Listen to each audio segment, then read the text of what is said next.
e olhai por aqueles que o mundo deixou esquecidos.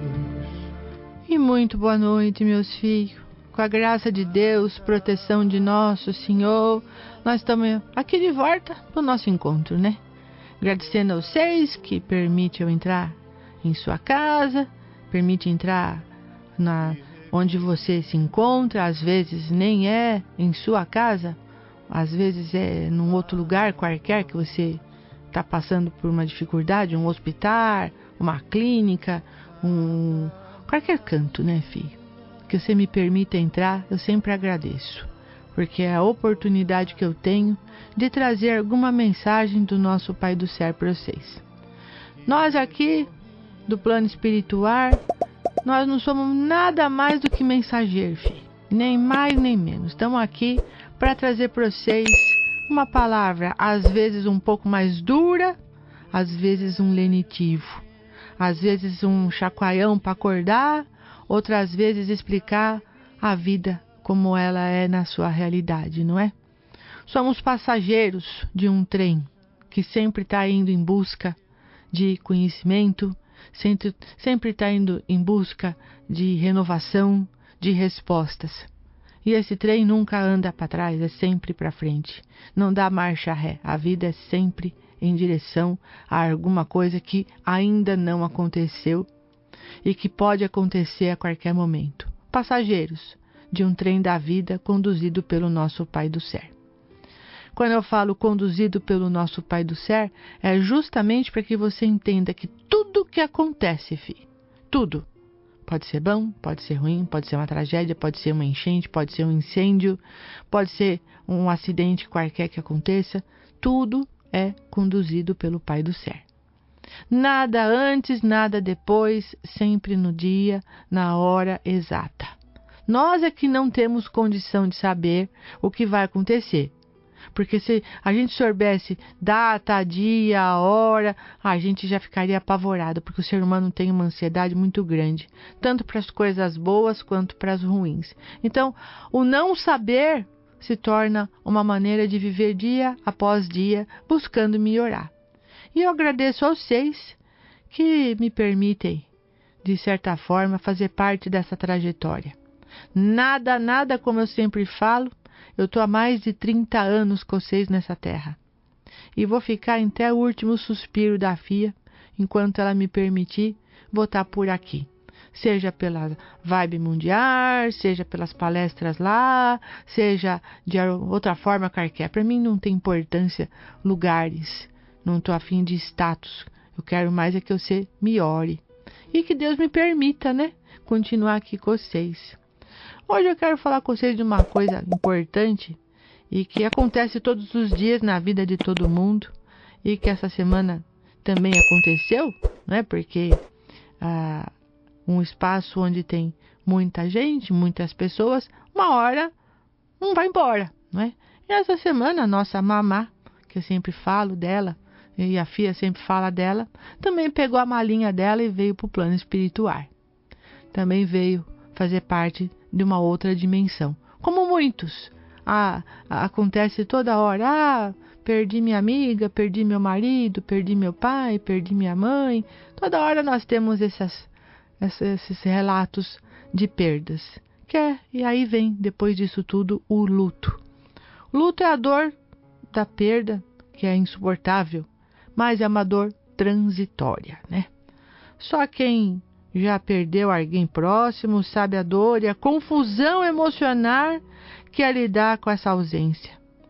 Vários sentimentos que vêm, né? Tristeza, raiva, saudade, frustração, impotência, solidão, vão se misturando em uma coisa só, que chega até a dar uma dor que a gente pode falar que é dor física.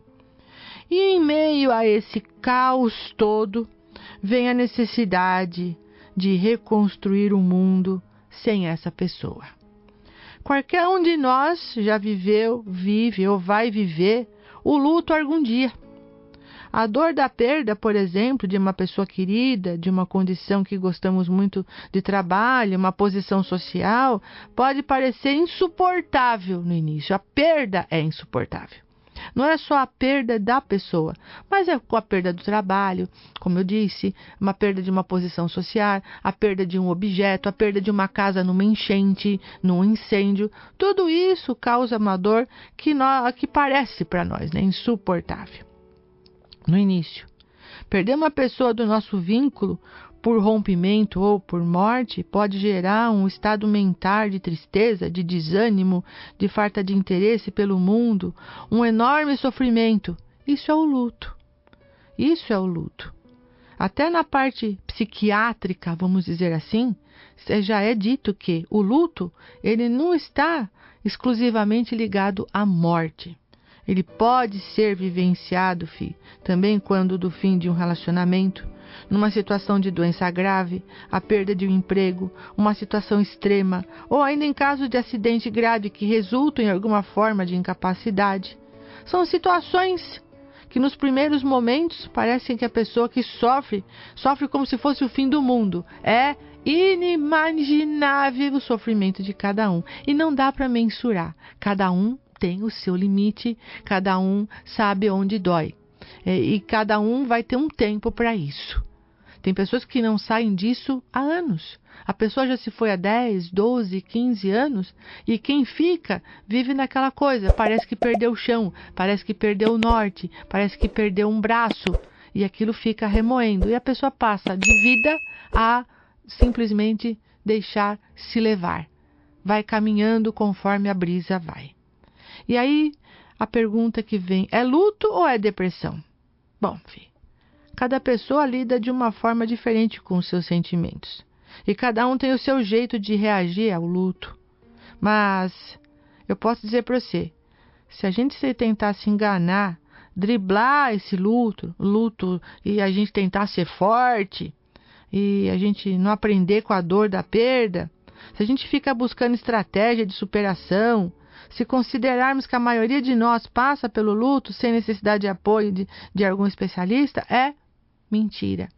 Nós precisamos vivenciar o luto sim, digerir a situação, passar por aquele momento, fazer com que aquilo realmente venha à tona. Falar sobre o assunto é importante, jogar fora o sentimento de impotência que vem, porque quem perde alguém sempre fica na cabeça, eu poderia ter feito mais. Eu poderia ter ajudado mais. Eu deveria ter abraçado mais, deveria ter falado mais, conversado. Sempre vai ter aquela sensação do deveria ter feito, deveria ter sido, que na verdade se transforma em uma culpa. Quando uma pessoa adoece ao ponto de ir embora dessa terra e de desencarnar, quem fica sofre muito, porque fica numa cobrança. Será que eu deveria ter feito? Será que eu deveria ter ajudado? Será que eu deveria... Você fez o que dava. Essa é a verdade. Eu sou mais pragmático nesse sentido. Fez o que podia ser feito. Não adianta você ficar achando que poderia ser mais ou menos. Foi feito o que dava para ser feito. Você viveu o que podia viver. Quem estava adoecendo, inclusive, junto com isso, era você. Sabe, a gente sabe que parente que fica em hospital adoece junto, dorme em cadeira, fica olhando para a pessoa que vai aos poucos indo embora. Isso causa sofrimento também àquele que precisa ir embora, porque ele vendo o seu sofrimento, ele fica apegado a um fiozinho de vida que tem ali, para que você não sofra. Então é uma simbiose de dor. Então é importante procurar viver o luto o máximo que puder, chorar o que você tem que chorar. O impacto do luto para as pessoas que não choram no velório ou no funeral, que se mostram fortes, resilientes, com retorno à vida cotidiana em pouco tempo, parece que é bom. Mas é importante vivenciar isso daí. É muito importante você largar um pouco essa fortaleza e chorar e viver o seu luto. Pronto. As pessoas que ficam, deixa pra lá, tá descansando, foi para um plano melhor. Muito lindo, mas para quem fica, ela não entende que tá descansando, que foi para um plano melhor, que foi bom para ela. Não entende isso não, filho. O apego é grande, a pessoa se sente perdida, então deixa ela viver isso.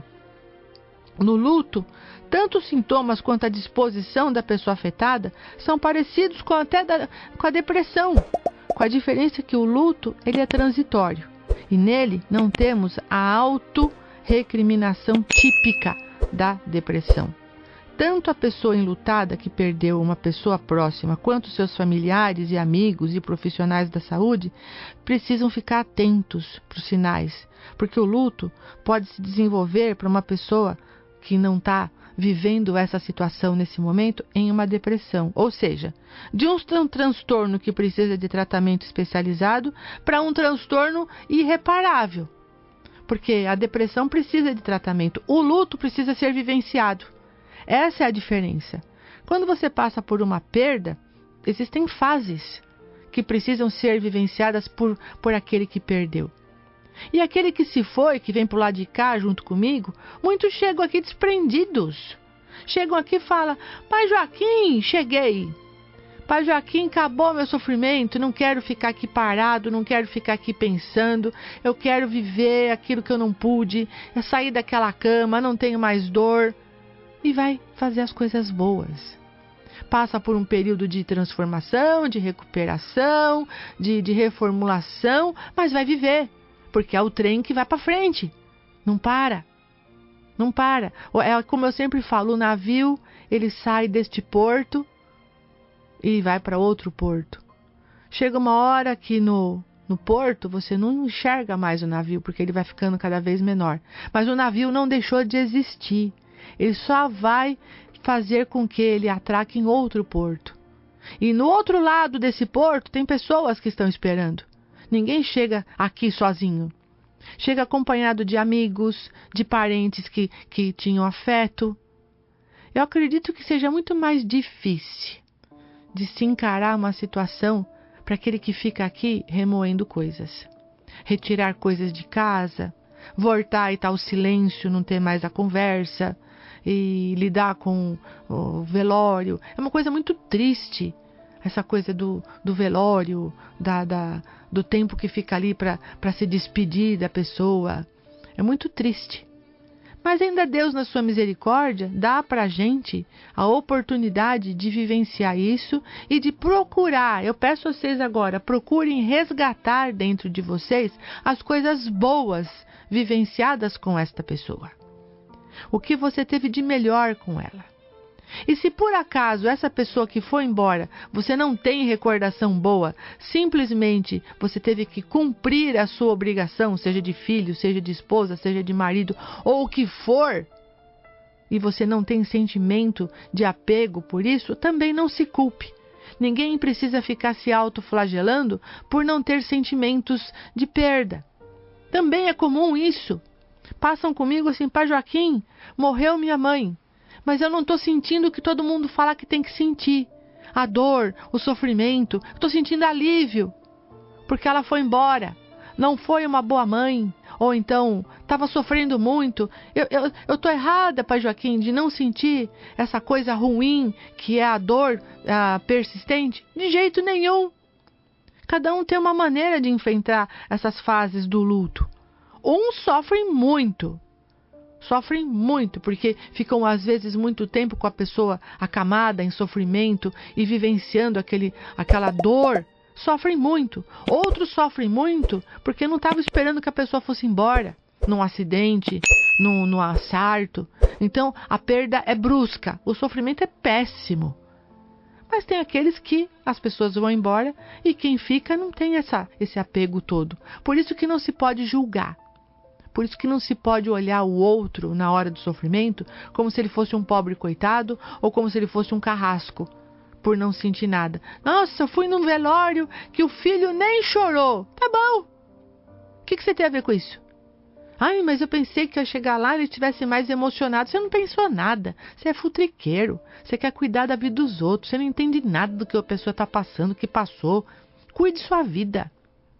Talvez quando você perder alguém, também você não vai ter isso. Porque o luto também tem isso. A pessoa se tranca. A pessoa se fecha. Tem várias fases do luto. Tem a negação e o isolamento.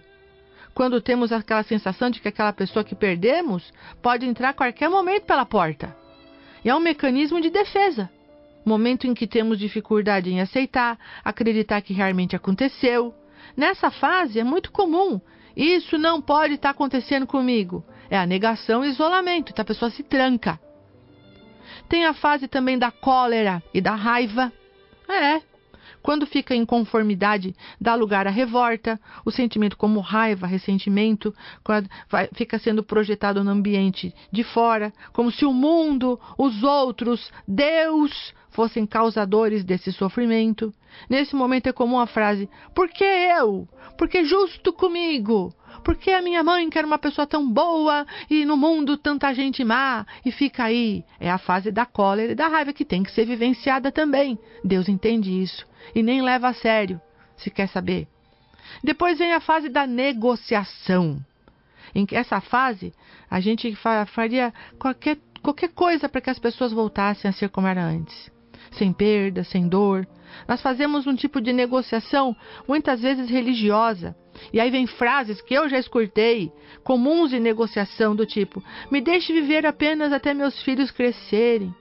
Eu vou mudar, vou parar de beber, vou fazer tudo certo agora. Senhor, não me leve com essa cirrose que eu provoquei pela bebida.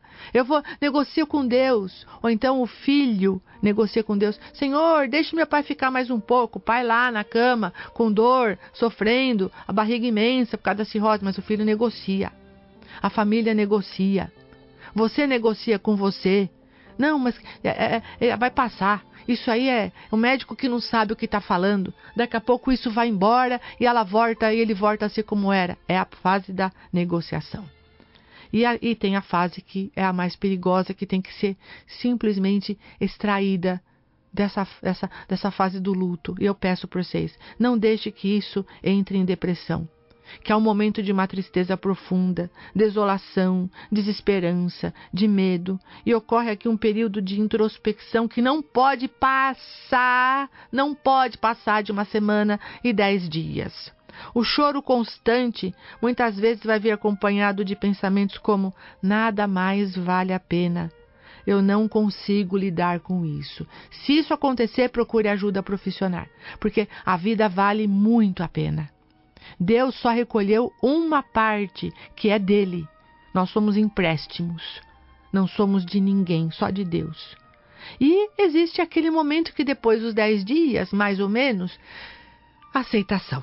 Quando o sofrimento não é tão debilitante. Aí a gente aprende com a dor, a gente se prepara para seguir em frente nesse trem, para voltar às nossas atividades, a mente mais clara, abre espaço para pensamentos como: tudo vai acabar bem.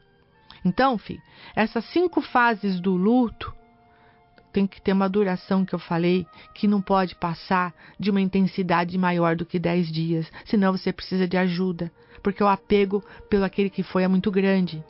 E cada coisa tem seu tempo. No período do luto, é desaconselhável você tomar qualquer decisão importante, filho. Mas é importante que haja espaço para cada um.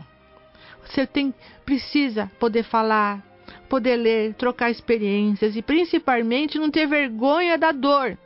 Ela não é exagerada, ela é a dor do nosso tamanho. É a dor do seu tamanho. E é transitória. Lembra disso, é transitória. Daqui a pouco vira uma fumacinha. Esqueceu, você não vai jamais. Mas não pode fazer com que isso faça parte do seu dia a dia. A sombra do luto vai ficar em nós. Mas a dor, ela pode ser amenizada. As pessoas próximas podem acolher, procurar compreender, sem negar a condição do luto. As pessoas que estão na volta precisam aprender a ser tolerantes, permanecendo ao lado, em condição de apoio. Eu estou aqui para ajudar vocês. Por isso que eu falo, vivencie, mas não permita que isso atrapalhe a sua vida. Não permita que essa pessoa que se foi fique no lugar da sua vida, porque vai chegar o seu dia, como vai chegar de todo mundo. E esse seu dia, também você não vai querer que ninguém fique se apegando num sofrimento que para você é impossível, porque a dor da doença é terrível. Imagine uma pessoa que morre, por exemplo, atropelada, ou com um tiro, ou no afogamento. Ela não entendeu o que aconteceu. Ela não entendeu a parte, onde é que eu fiquei. Quando é por doença, por algum motivo que a pessoa vai aos poucos, Deus está sendo misericordioso ainda, tanto com a família, quanto com aquela que se vai. Mas lembre-se, a vida aqui é um porto, você está dentro. A pessoa que está indo embora vai atracar em outro porto. É só isso que acontece, filho. É de um para outro, nada mais. Vai ser recebido do outro lado com carinho, com atenção e com afeto. E você se permita viver isso. Se permita viver esse momento, mas não eternize o momento da morte. Lembre da pessoa nos momentos festivos, nos momentos alegres, na pessoa corajosa que ela era, na inteligência que ela tinha, nas coisas boas que ela falava. E não fique remoendo o porquê. Por quê? Porque se você fizer assim, você vai pegar um sofrimento que não é seu. E lá do outro lado, a pessoa vai sentir e vai se sentir culpada também por ter deixado você aqui. Larga um pouco, desprende, chore o que tiver que chorar, mas continue a viver. É muito importante a vida. É muito importante lembrar até do que a pessoa era, a felicidade que ela tinha. Dia 8 agora de fevereiro, nós vamos iniciar as nossas palestras. Então, eu peço a você que venha, que participe, porque nós falamos sobre vários assuntos. Um deles é isso. Um deles é esse: a perda, o desapego, o desprendimento. Começa às 15 horas, a entrada é franca. Dia 8 de fevereiro, primeira palestra do ano. Se você quiser participar, entre em contato conosco, só para deixar o nome na listinha de presença. O telefone é 11 2091 2406 ou então 11 95301 6401. 95301 6401. Nós estamos na rua Serra de Botucatu, 1648, no Tatuapé. As palestras começam às 15 horas. Aí tem passe energético, tem orientação comigo e a gente vai caminhando nessa trilha, nessa busca, nesse trem chamado vida. E nós oferecemos hoje essa música à nossa querida Mamá, que essa semana decidiu cantar comigo aqui no céu. Era uma das músicas preferidas dela. Uma vez eu dei a oportunidade para ela cantar essa música, que era o sonho da vida dela, cantar Índia.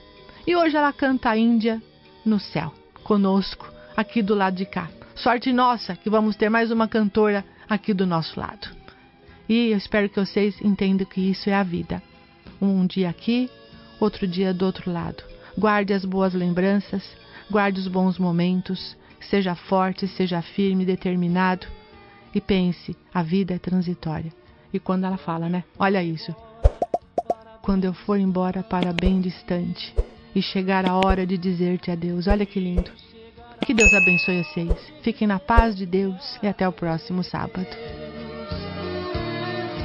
Fica nos meus braços só mais um instante. Deixa os meus lábios se unirem aos seus. E te levarei saudade da felicidade